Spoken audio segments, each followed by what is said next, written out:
मुंदांखा महर सोरजिगिरि ललित कला एकाडेमि बान्था मोनगिरि मनेस्वर ब्रह्मखौ दिनै जोबथा बिदाय होबाय। जोंनि थाखाय दुखुनांथाव बाथ्राया जाबाय 22 नबेम्बर शुक्रबारखालि फुंनि समाव गावनि थाग्रा खुलि खाथियाव थाबायग्लांनाय समाव हरखाब हां सरथेनानै रुंसारि जालाङो मनेस्वर ब्रह्म बिथाङा। गुवाहाटी नोगोरमानि CNRC हस्पिटालाव थिसननाय जादोंमोनब्लाबो नाथाय बिथांखौ रैखा खालामनो हायाखिसै। बिथांनि खामानि मावनायनि मावखुलिनि श्रीमन्त शंकरदेव कलाक्षेत्रआव बिथांनि मावथि लोगोफोरजों लोगोसे गोबां मानगोनां सुबुंफोरा जोबथा बिदाय होनायनि उनाव चिरां जिल्लानि बिजनी नोगोराव थानाय रिंखांपुरीनि न'आव लाबोनाय जायो। बेनि उनाव बिजनी आन्चलिक एबसुनि मावखुलियाव लांनायनि उनाव ओनसोलनि गोबां हानजा आफादनि दैदेनगिरि मावथिफोरा बिथांनि गोथै सोलेराव जोबथा मान बावनानै बिदाय होयो।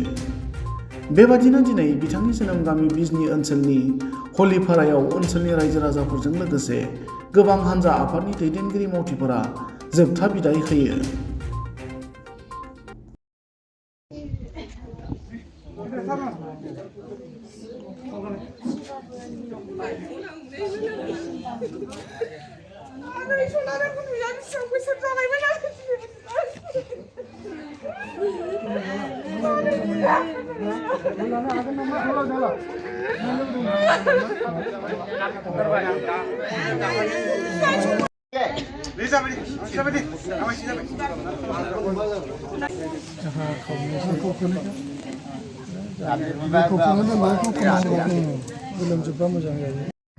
जोंनि मानाव गेदेर बिथांखौ बिदाय होनाय हाबाफारि बे हाबाफारिखौ मावफुंनो थाखाय आं खावलायदों। लोगोसे बे समावनो आङो जोंनि बर' हारिनि सुबुं सम्पद मानाव गेदेर बिथां मनेस्वर बसुमतारी ब्रह्म बिथां बिदाय होनायजों लोब्बा लाखिनानै जोंनि बिदाय होजेनगिरि मानाव गेदेर बिजनी जिल्ला बर' थुनलाइ आफादनि आफादगिरि बिथाङाबो जोंजों दं। बिथांमोनाबो बिथांखौ बिदाय होनो थाखाय सिगांदों। आङो शुक्लेश्वर बसुमतारी मानाव गेदेर सारजों लोगोसे बिथांनि हान्जाखौ आं बिदाय होनो थाखाय खावलायदों। बिनि उनाव आङो बिदाय होनाय हाबाफारियाव बाहागो लानो थाखाय खावलायदों बिटिआरनि EM मानगोनां धनन्जय बसुमतारी सार बिथांखौबो आङो मानाव गेदेर बिथांखौ बिदाय होनो थाखाय आं खावलायदों। बेनि उनाव आं खावलायनो सिगांदों बिजनी जिल्ला UPPLनि मानगोनां आफादगिरि आदा फनेन बर' बिथांखौ आङो बिदाय होनाय हाबाफारिखौ मावफुंनो थाखाय खावलायदों।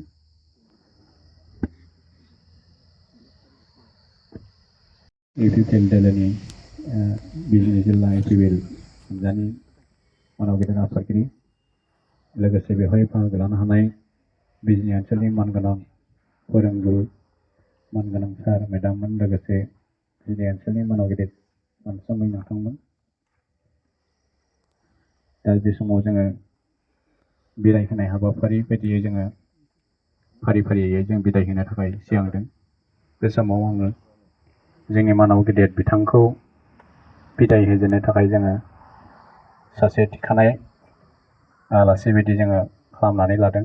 बे समाव जोंनि मानाव गेदेर बिथां ललित कला बान्था मोनगिरि मनेस्वर ब्रह्म बिथांखौ जों जथाय माहारि आफादजों लोगोसे गुबुन गुबुन दोलोनि दैदेनगिरि जों जथायै सासे फारियै बिदाय होगोन। दा बे समाव आङो बिदाय होजेननाय जे हाबाफारि बे हाबाफारिखौ आङो मावफुंजेननो थाखाय खावलायनो सिगांदों बिजनी जिल्ला बर' थुनलाइ आफादनि बारग' आफादगिरि बिजनी सोलोंसालिमानि बिबुंगोरा सार डक्टर गोगोम ब्रह्म कछारी सारखौ आङो बिदाय होजेननाय हाबाफारिखौ मावफुंजेननो थाखाय खावलायबाय।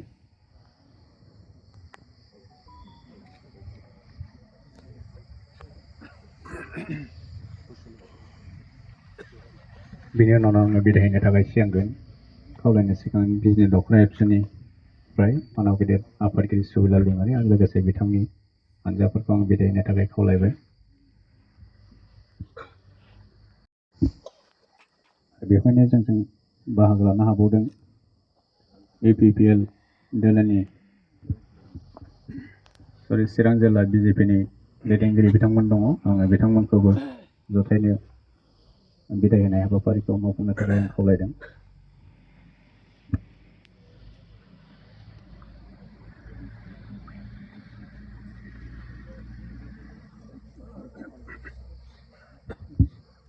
आरो बिनि उनाव आङो जोंजों बाहागो लाफैनाय आर्टिस्ट टीम बिथांमोनखौबो बिदाय होनाय हाबाफारि बाहागो लानो थाखाय खावलायदों आरो बिदाय होनो थाखाय खावलायबाय।